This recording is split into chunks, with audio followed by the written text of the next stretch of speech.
Well, hello, welcome again to our reading of the Greek New Testament, and we're reading the book of Revelation, and I'm up to chapter 13, where the discussion of the two beasts.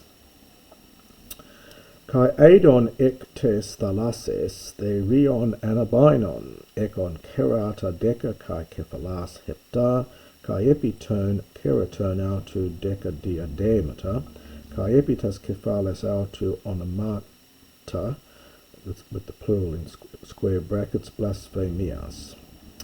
And I saw, this is the aorist from horao, and I saw the little beast. I'll just translate it as beast, but it's a diminutive.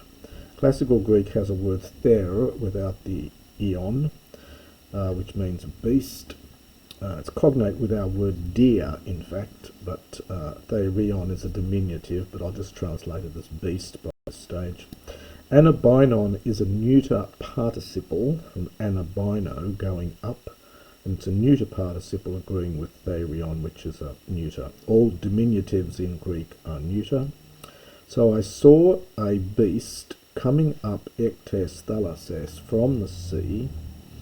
Ekon, we have another participle, neuter participle from echo, again agreeing with the therion. So having 10 horns, kerata is the plural from keras.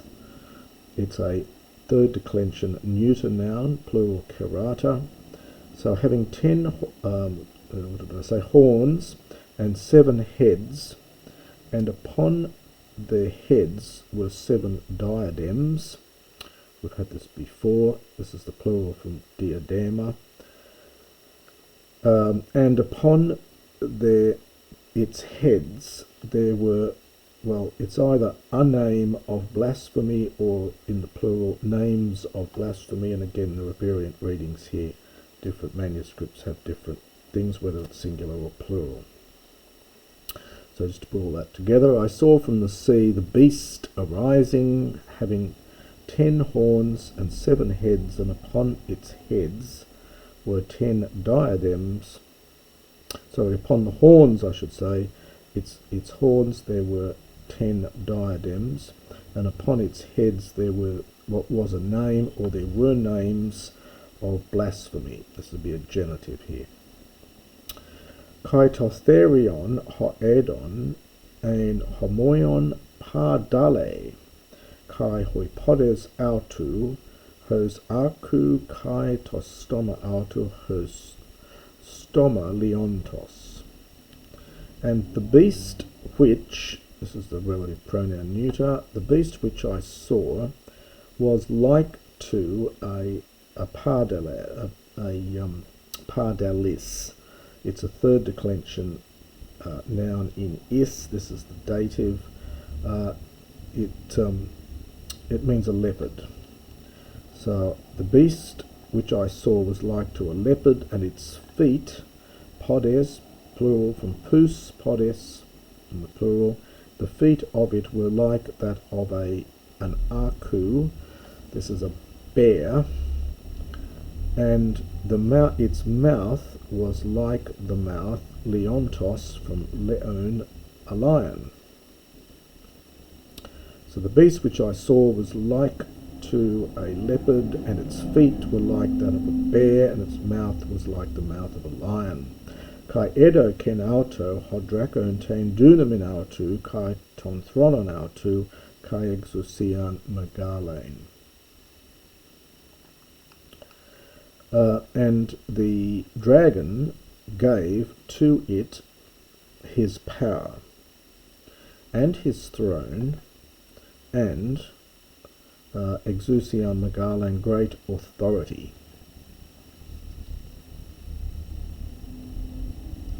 Kai mian ek ton kephalon autu, hos esphag menain es thanaton, kai he plege tu thanatu autu, et theraputhe. And Mian, one of its heads, Now it's feminine because it's agreeing with kephale, which is feminine noun. So one of its heads, understand, was as though, was like, or was as if, literally having been slaughtered unto death.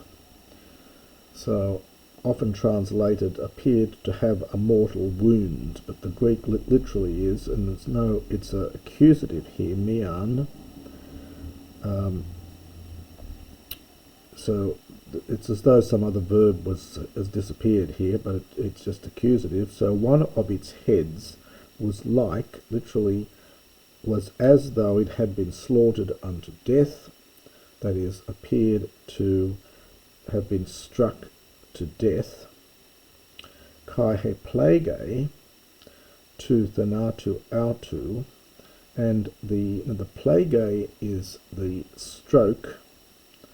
It's from this noun, abstract noun, from plaso, to strike. So the stroke of its death was healed. This is an aorist passive from therapuo. So we can probably translate this all together as the death stroke. And the death stroke of it had been healed, or was healed.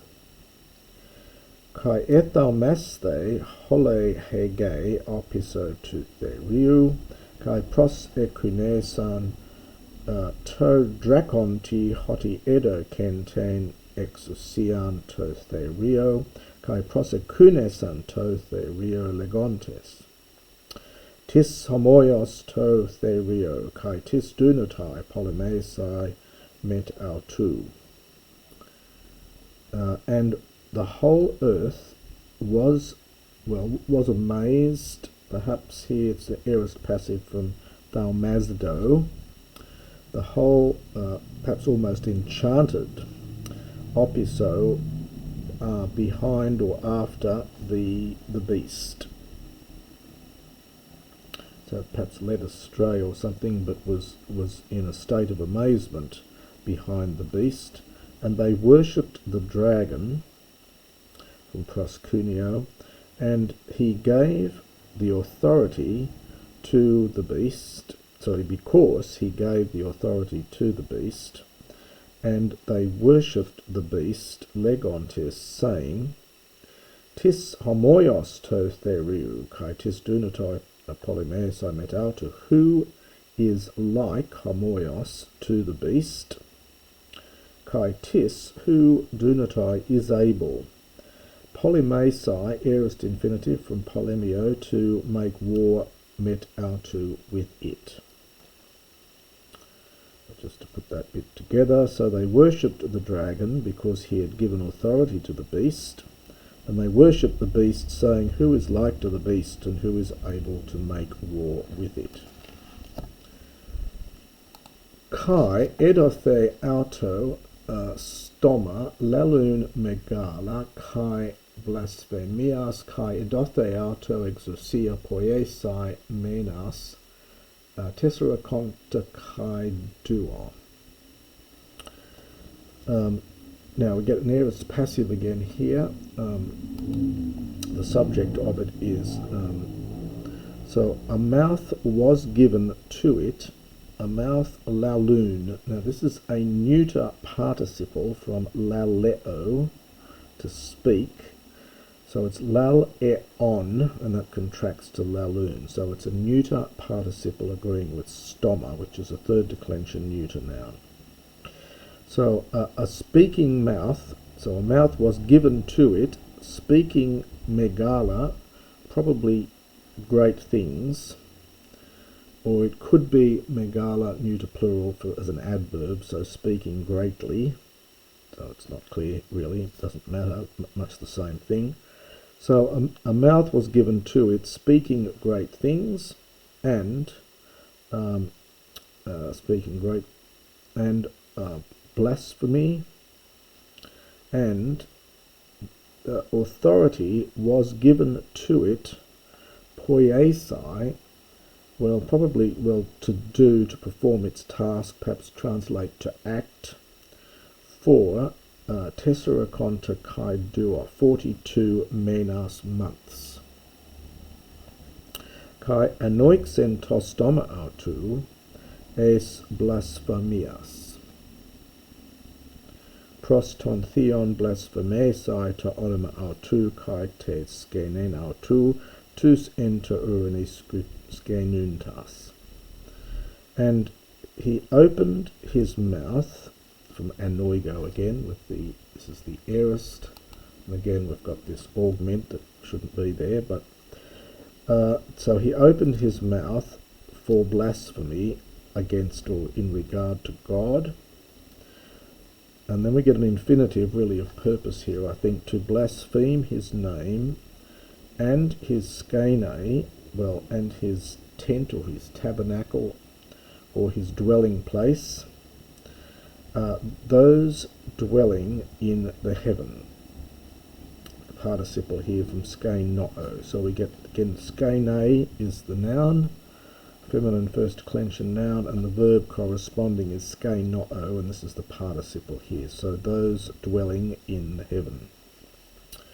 Kai edothe autu poiese polymon metaturn hagion kai nekese autus kai edothe auto exousia epipasan Fulein kai laon kai glosan kai ethnos. And edothe, we've seen this idea before, aorist passive, it was granted, I think, to him.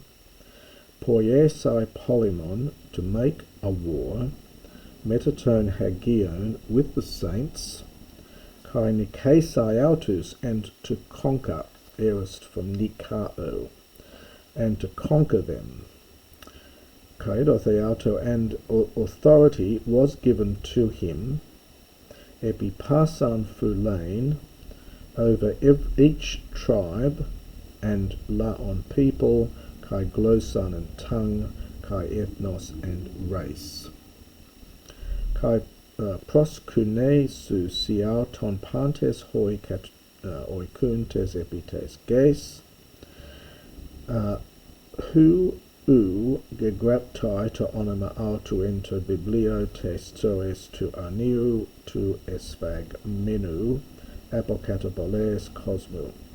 And all those dwelling, from katoikio, upon the earth, proskunesus in auton. Now notice it's from proskuneo, and notice the sigma here tells you it's a future.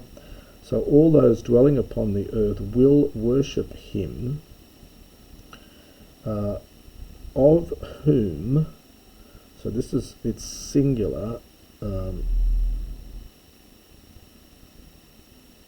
I see, so it's whose, the name of whom. So whose name was not written.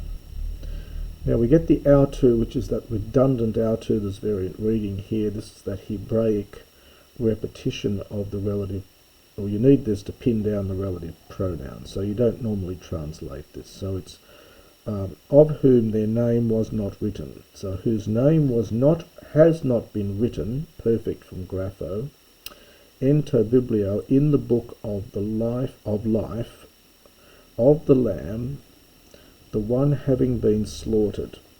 Now this is a perfect passive participle from spasdo is the verb, to slaughter. This is the perfect passive. Because it's beginning with a cluster of consonants, it doesn't reduplicate, it just augments in the perfect. So, and the root is a gamma spag, and then it becomes spag menu in the perfect passive participle. So the one slaughtered, apokataboles, from the laying down, that is the foundation, or the laying down, cosmo of the earth. So just to go through that bit again quickly, it was granted to him to make war with the saints and to conquer them, and authority was given to him over each tribe and people and tongue and race, and all those dwelling upon the earth will worship him, whose name was not written in the book of life of the Lamb who had been slaughtered from the foundation, the laying down, the foundation of the earth, of the cosmos. And that will suffice for the first part of chapter 13.